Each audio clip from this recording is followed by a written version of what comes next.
as that project draws to a close, well, there's another soft dash coming in, no surprises. But then, that is, hello! Well, this is my dad's 88-inch Series 2A. And all my boys learn to drive in this. Their driving skills have improved slightly. And there's a few areas that I really want to tinker with and tend to. And it failed an MOT biblically. And I think the MOT test station is taking the piss. So I'm going to go over this car and I'm going to tell you what it failed on. And I'll assess each of those components. But if I list now what the failure sheet actually said,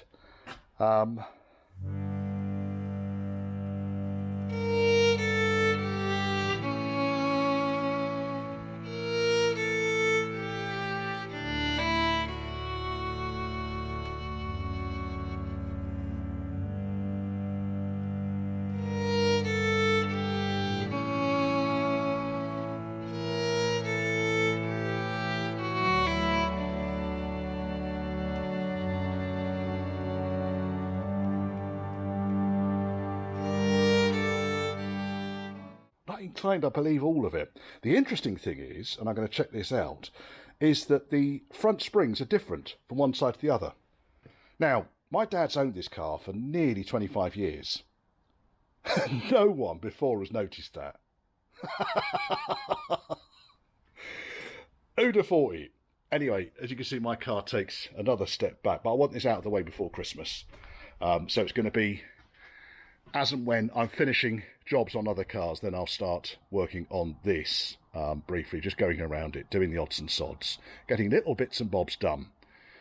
The first job I did was I pressure washed off the underside.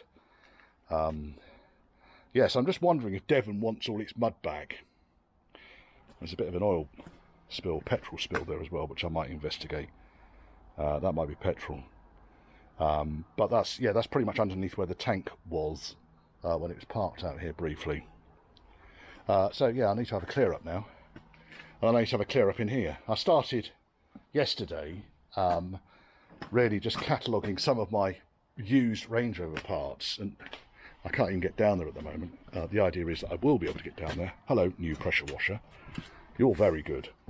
There is enough room for me to move around down here if I just tidy some of the shite up, and there is quite a lot of shite in here. I know. Huge pile of tyres over there is actually wheels. 3 of them are off that. 4 of them actually belong to the chap who's got the 200 TDI Series 3.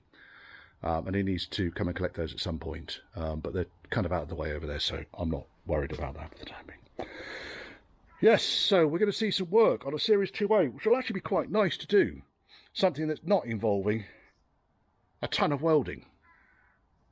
I suspect things like, because I replaced all the shackles and all of the shackle pins and all of the bushes on the springs when we re-chassied this thing. But that was, oh God, I'll put, it's down below. I'll put the date when we re-chassied this thing. The old chassis was absolutely shot. I mean, when it went in for an MOT and the garage is quoting, well, we can weld the chassis up for you for like 500 quid.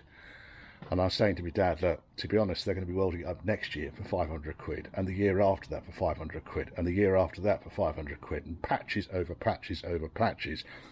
And series Land Rover chassis, as you all know, rot from the inside to the outside. So we drew up a plan and we re-chassied it. Perhaps I'll do. I've only got photographs. I've got no videos of me re-chassising this car. But yes, so I'll perhaps do a walkthrough of the videos that we did.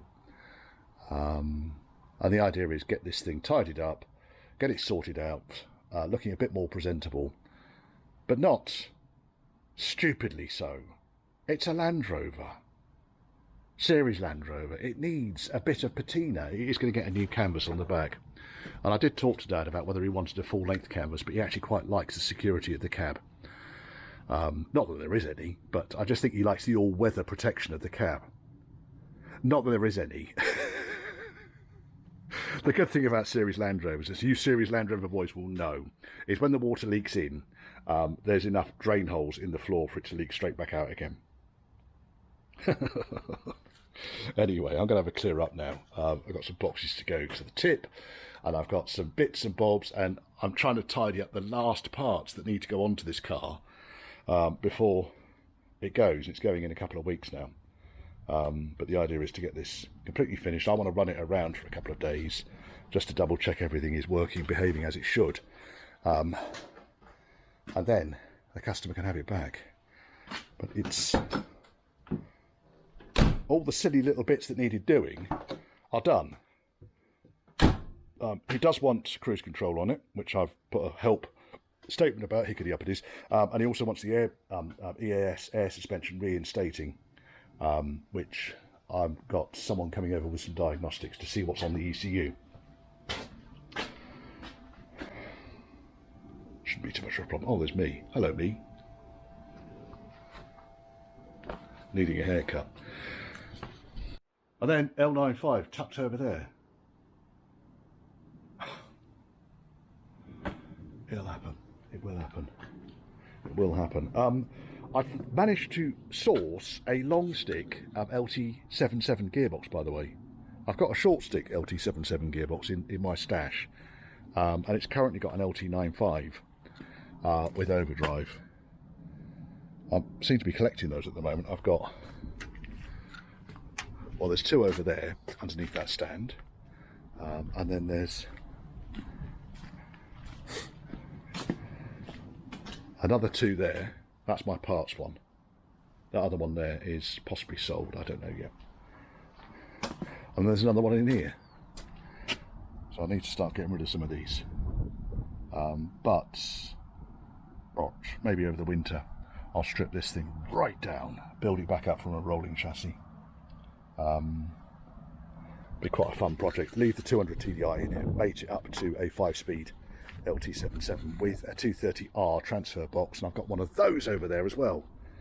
I've got a Borg Warner, two Borg Warners in there, one L230R transfer box there. So I think that should be a reasonable project. And I get this chappy on the road. Keep the disco wheels. I like the disco seal wheels on this. I think it's nice. Get it painted, liveried up, use it. My carbon monoxide meter's on the bonnet, by the way, because I was moving cars around in there and it was doing my head in. I'll pop it back inside now before I forget. Just gotta play safely, folks. Oh. Tidy bench, as you can see. That's my next job. It's Sunday and I'm tidying up all the bits and bobs. That's part of a project which is ongoing at the moment. It's putting an EFI, a flapper EFI setup onto a SD1 3.5 sitting in a 1976 Range Rover. So I built the loom up for that. That all really just needs installing and setting up. Right, I am going to carry on clearing up in my workshop.